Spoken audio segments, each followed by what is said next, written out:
What's up, everyone? Welcome back to the Commerce Combine. Today I'm going to talk about marketing strategies and how to write a marketing plan. Now, we all want to learn from our peers, people who have recently been in our shoes, and I'm one of those people. Marketing strategies are a big part of my life. I manage a large e-commerce website with over 100,000 products. I wrote 3 books, including the 1-Hour Marketing Plan, and I have a master's degree in strategic marketing. But enough about me. Let's get into my marketing strategy template. And this isn't going to be theory. I want this video to be practical. So I'm going to show you a marketing strategy plan that I use and that my agency clients use. You can see here that I created a template that any business can use, and I did that by giving you the marketing tactics that every strategy needs, but leaving the industry specifics to you. So we start off with the marketing goals in the top box, and in this box, you want to describe what the result of your marketing plan should be. And to do this, you can use SMART objectives. And SMART objectives are specific, measurable, attainable, relevant and realistic, and timely. From there, you can define your target audience so that you know your potential customers. And this is very important because it will allow you to effectively target your customers, whether that's online or offline. So the way to segment your customers as you're defining them is through demographics, such as their age, their income, their gender, their geographics, such as their locations, their psychographics, such as their motivations and their beliefs, and through their behaviors, such as their usage frequency, the benefits they seek, and any occasions where they buy a product or a service like yours. Moving on, we have the situation analysis, and generally, the situation analysis can be pretty lengthy, but for this template, you can keep it high level so that it guides you throughout the rest of the marketing strategy. For example, we want to look at our internal environment, basically your business. How well has your marketing been performing, and what new opportunities exist? Now, this works especially if you have an established business, but if you are a new business, you haven't done any marketing yet, and that is okay.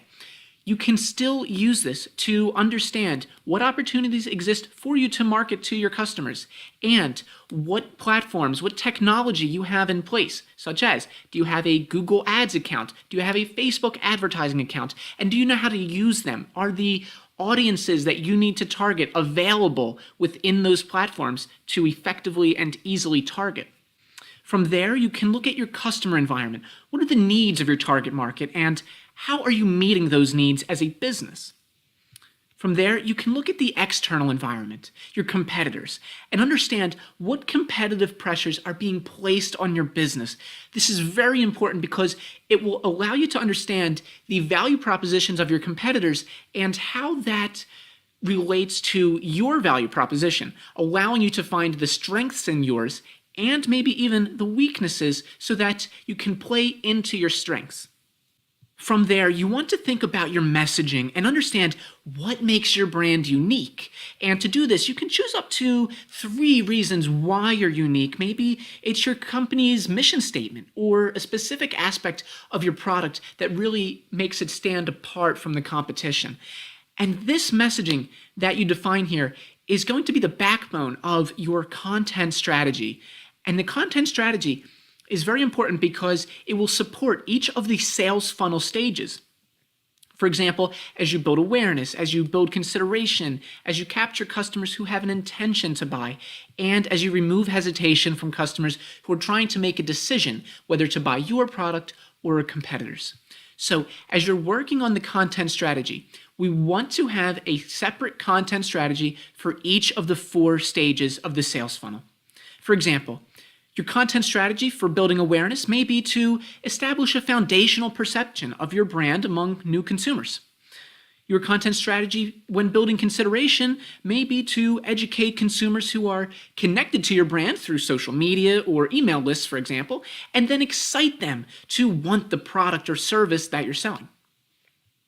Your content strategy for your sales funnel stage regarding intentions to buy may be to intercept customers as they shop for offerings online. For example, if somebody's searching for on Google, they're going to have a list of websites that they can choose from, and you're going to need a message that differentiates you so that you win the click to your website. And finally, you want to develop a content strategy that helps people to make a decision as to whether to buy your product or another. Basically, you're just trying to convert interested prospects into paying customers. And often this requires removing hesitation around your product, your service, and making sure that customers understand the value that you're going to provide that your competitors cannot. So after you have your content strategy developed, we can move into really defining the actions you are going to take for each of the 4 stages of the sales funnel. For example, when you're building awareness, which marketing channels are you going to use to increase awareness? And what will be the focus of the content that you provide to customers? And will that content differ by channel? For example, you're most likely going to speak different to somebody who's scrolling through their Instagram feed compared to how you would speak to somebody as they're driving down a highway and looking at your billboard advertisement. And the great thing about these 4 boxes is that these 3 questions are replicable across each box. So take these same questions and apply them to each of the 4 sales funnel stages. Now, I know this may seem tedious, but once you get it together, it makes the process so much easier because you are able to build awareness of your product. You are able to help people understand the benefits of it over the long term and nurture them so that they come back time and time again. It also helps you to capture people when they're in the moment and they have a specific need for a product or service like yours. And then finally, it helps you convert those people who are interested in what you have to offer to make sure you win the sale over your competitors. And by the end of this, you will realize certain things that you need to put into place, certain things that you need to execute. And for that, we have the action checklist at the bottom. So this is where you can lay out all the next steps for you to start executing this marketing strategy.